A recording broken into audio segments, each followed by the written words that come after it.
என் அன்பு சொந்தங்களுக்கு வணக்கம்.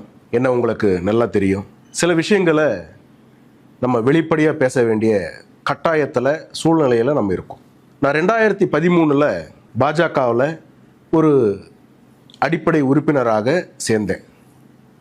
எதற்காக சேர்ந்தேன் அப்படின்னா, பிரதமர் நரேந்திர மோடி அவர்கள் அப்பொழுது அவர் தான் பிரதமராக வரப்போகிறாரு, அவர் ரொம்ப நல்ல மனிதர், அவருக்கு நிறைய ஒரு சோஷியல் மீடியாவில் எல்லாத்துலேயும் ஒரு பயங்கர கிரேஸ் ஒன்று இருந்தது.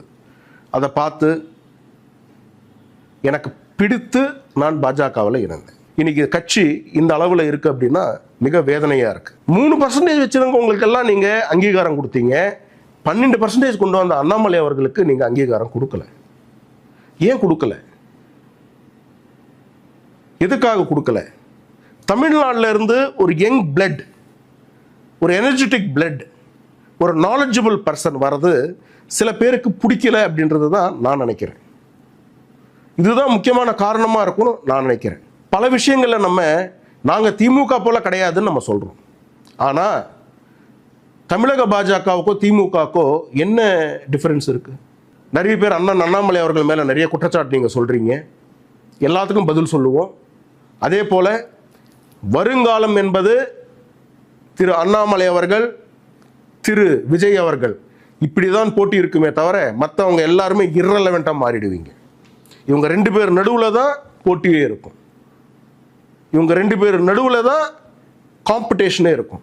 இன்னைக்கு அண்ணாமலை அவர்கள் தொடங்கி இருக்கக்கூடிய இயக்கம் தமிழர்கள் நடுவில் மிகப்பெரிய வரவேற்பை பெற்றிருக்கு. நான் என்னைக்கு அதில் இணைஞ்சிக்க போகிறேன், அதில் என்னைக்கு நான் அண்ணாமலை அவர்களுடைய நான் சேர்ந்துக்க போகிறேன்றதெல்லாம் நான் பிறகு சொல்கிறேன். மிக முக்கியமாக நான் உங்களுக்கு சொல்லணும்னு நினச்சது, கட்சி தொண்டர்களுக்கு ஏதாவது நல்லது செய்யணும், கட்சிக்காக உழைச்சவங்களுக்கு நல்லது செய்யணும். எங்கேயாவது ஒருத்தர் சொல்கிறாங்க, இந்த கட்சியை விட்டுட்டு போகிறவங்க எல்லாருமே சுயநலவாதிகள். மத்தியில் ஆளுங்கட்சியில் இருக்கக்கூடிய ஒரு கட்சியில் இருந்து ஒருத்தர் வெளியே போகிறாங்கன்னா அது எப்படி சுயநலமாக இருக்கும்? நான் கேட்குறதெல்லாம் ஒன்று தான். கட்சியில் இருக்கக்கூடிய தொண்டர்களுக்கு அடிப்படையில் நம்ம எதுவுமே பண்ணலைனாலும் பரவாயில்ல, அவங்களுடைய தன்மானத்தை நம்ம காப்பாற்றணும். அந்த தன்மானத்தை காப்பாற்றக்கூடிய செயல் கூட செய்ய முடியாத சூழ்நிலையில் இன்னைக்கு தமிழக பாஜக இருக்கின்றது தான் எனக்கு மிக வேதனையாக இருக்குது. நான் ஒன்று மட்டும் உங்ககிட்ட சொல்லிக்கணும்னு நினைக்கிறேன். குப்புசாமி அண்ணாமலை என்னும் நான் அப்படின்னு சொல்லி அந்த வார்த்தைகளை நான் கேட்கும் வரைக்கும் நான் ஓய மாட்டேன்.